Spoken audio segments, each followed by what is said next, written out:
Hi, how's everybody doing tonight? My name's Josh, and this is Preparedness for the Average Family. So I'm starting this channel because I get asked a lot of questions by family and friends primarily. So I wanted to make a series of videos on YouTube that they could watch, and for anybody else that wants the information. I know there's plenty of prepping channels out there and survival channels, things like that out there. So this is just my 2 cents and how I view it for the average family in the United States, where I live. This is experience over 10 years of prepping since I got out of the military and just trying to be prepared for my family, especially since I've had children. So again, just my 2 cents. I wanted to start with food and how to start building up your pantry, your prepper pantry, and being more prepared and self-reliant when it comes to food. Now, the easiest and simplest way to start prepping when it comes to food as your category for preparedness is by stocking what you already eat, dry goods, things like that. Anything from Quaker grits to mac and cheese, ramen, your spices, salt, canned goods, potatoes, noodles, things like that. You eat it all the time. Just make sure you buy a little extra every time you go, and you'll build up a pretty good stock that way, depending on a couple of factors you want to factor in, which is how many people you're trying to feed, for how long, and the calorie intake. Now, moving on from that, if you want to start getting a little more serious when it comes to being prepared with your food, you can start stockpiling things like, other than these items, things like beans, rice, lentils, things of that nature. Now, there's 2 ways that I store these. Normally, I keep some of these on my pantry just in the bags. And then I also have 5-gallon buckets, a bunch of 5-gallon buckets with desiccant packets.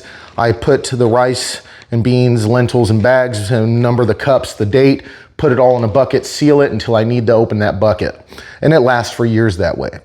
And I've been doing that for years. So it works really well. But that's a quick, simple way, real cheap. You can buy 4 or 5 pound bags of beans and rice for less than $5 at the grocery store. Now, kind of moving on and graduating to even a little bit more serious is going to be like freeze-dried foods. You're going to hear a lot of brands like Ready Hour, Mountain House, August and Farms, Ready Wise, Wise Foods, things like that. Make sure you try before you buy a lot. I tend to buy these little packets and I try them, see if I like it. If I don't, then I know. Because yeah, you're gonna eat anything when you're trying to survive, but if you're trying to be prepared, you're planning now, try to get stuff that you know at least you're gonna enjoy to pick up that situation that you're trying to prepare for and survive through. Personally, I like Mountain House. They taste really good. The meals are really good. That's what I use for backpacking and hiking, these little pouches here. I also have these ready buckets here. That's the thing I like about the freeze-dried food. You can get it in like number 10 cans, packets, these buckets filled with the packets and stuff. So it makes it really handy. This bucket right here is actually a 4-day or a 3-day, 72-hour, 4-person ready bucket that I can grab and go throw in my car with my family, and we have food for four people right there. Now there's, pros and cons to all these, so do your research.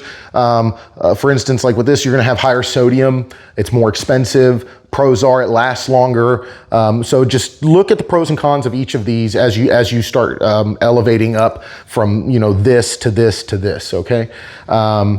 And I'll leave with this. Just remember that when it comes to being prepared, it's not all gadgets and gadgets. It's not all just spend. Being financially prepared, being physically and emotionally and spiritually prepared are far more important in surviving a situation, in my experience, than the things that you have. Those things are important. Obviously, food is important, but there are things that you need to put in line first, knowing your situation, knowing what you're preparing for. So when you start this journey and you do start out, I do recommend you start with food and water. I'll be doing the next video on water, and we kind of build from those foundational things, food, water, and then we move on.